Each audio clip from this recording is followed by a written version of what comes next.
उपेंद्र कुशवाहा जी एक बार फिर यात्रा पे निकलने वाले हैं और चंपारण के भितहरवा से यात्रा की शुरुआत होगी। उपेंद्र जी एक बार फिर यात्रा कर रहे हैं, क्या विरासत बचाएंगे, क्या कहाँ विरासत? देखिए, यात्रा की शुरुआत तो विधिवत हमारी कल से होगी। भितहरवा से बापू का नमन करके हम शुरू करेंगे। यहाँ से आज हम निकल रहे हैं और हम उसी विरासत को बचाने की बात कर रहे हैं जिस विरासत को आगे ले चलने की जवाबदेही बिहार की जनता ने जननायक कर्पूरी ठाकुर जी के बाद थोड़े दिनों तक लालू जी के ऊपर और लालू जी के बाद नीतीश जी के ऊपर दी। उस विरासत को ही हम बचाने की बात कर रहे हैं, क्योंकि नीतीश जी को जब विरासत बचाने की जवाबदेही बिहार की जनता ने दी, अच्छा काम किया नीतीश जी ने, लेकिन अब अंत में आकर उन्हीं हाथों में नीतीश जी उस विरासत को सौंपने की बात करने लगे, जिसने बिहार को तोड़ मरोड़ कर रख दिया था। 2000 करने लगे तो विरासत अब कैसे बचेगी, यह सवाल लोगों के सामने खड़ा हुआ। उसी विरासत को बचाने की बात। नीतीश जी पर काफी सॉफ्ट रहते हैं, लेकिन तेजस्वी जी पर ज्यादा हमलावर दिखते हैं।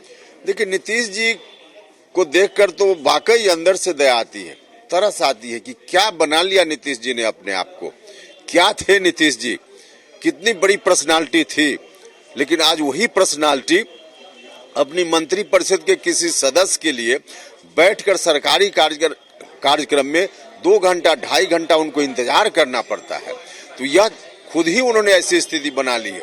इसलिए सॉफ्ट होने की बात नहीं है, उन्होंने जो स्थिति बना ली, एक दया आती है उनको देख करके। खुद ही आत्मसमर्पण कर दिया है। अब क्या बोले हम उनके खिलाफ, आत्मसमर्पण कर दिया है उन्होंने। जिसके समक्ष आत्मसमर्पण किया है, हम वहां जाने से बिहार को बचाएंगे, यही हमारा मकसद है। इसलिए जो कुछ भी आप लोग पूछते हैं हम लोग उस संदर्भ में बताते हैं। यात्रा के दौरान आम सभा भी करेंगे, आम सभा में वर्तमान और पूर्व की जो सरकार है उसका लेखा जोखा भी बताएंगे। हम लोगों से मिलेंगे, जगह जगह सभा भी करेंगे और लोगों के मन में जो एक आशंका आ गई है कि कैसे बिहार बचेगा, तो उनको भी भरोसा दिलाएंगे कि बिहार बचेगा। आप साथ दीजिए, सहयोग कीजिए। हम उनसे साथ देने का आग्रह भी करेंगे और भरोसा भी दिलाएंगे। जगह जगह पे सभाएं होंगी। पूर्णिया में जो महागठबंधन की रैली हुई, लगातार महागठबंधन उत्साहित है और लगातार ये कह रहा है कि आने वाले समय में बीजेपी को मात्र 100 सीटों पर सिमट देगा। लगता है कि महागठबंधन की मजबूती का असर जो है लोकसभा चुनाव में पड़ेगा। महागठबंधन कहीं से अब मजबूती का कहाँ मामला है। महागठबंधन को बिहार के लोग ताकत नहीं देने वाले हैं। ताकत देते अगर नीतीश कुमार जी फुल फ्लेजेड रूप में होते, लेकिन अब नीतीश कुमार जी ने जब आत्मसमर्पण कर दिया, अब जिस स्थिति में महागठबंधन खड़ा है उसमें बिहार के लोग नहीं ताकत देने वाले। कुर्नी उपचुनाव को लेकर भी आपने बात बताई थी कि कहीं न कहीं कमजोर हो रहा है, जनाधार खसक रहा। लगता है कि आने वाले समय में और जनाधार खसकेगा, क्योंकि आप भी अब बाहर हो गए हैं जेडीयू।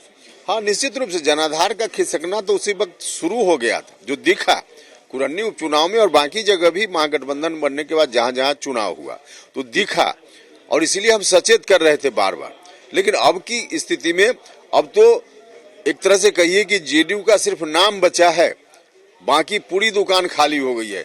नाम बचा है, कुछ नहीं है उनके पास। लोकसभा चुनाव में एक बार फिर लगता है कि बीजेपी 400 के पार जाएगी। देखिए, हम अभी कोई भविष्य वक्ता नहीं है, इसलिए हम उस पर अभी नहीं बताएंगे, लेकिन महागठबंधन कहीं नहीं टिकेगा, यह साफ दिख रहा है। बिल्कुल। उपेंद्र कुशवाहा जी अब यात्रा पे निकलने वाले हैं और यात्रा के दौरान आम सभा करेंगे, लोगों से मुलाकात करेंगे और वर्तमान की और पूर्व की सरकार के कार्यों का लेखा जोखा भी आम जनता को बताने का काम करेंगे। कैमरामैन श्याम के साथ उनीश कुमार, कशिश न्यूज़, पटना।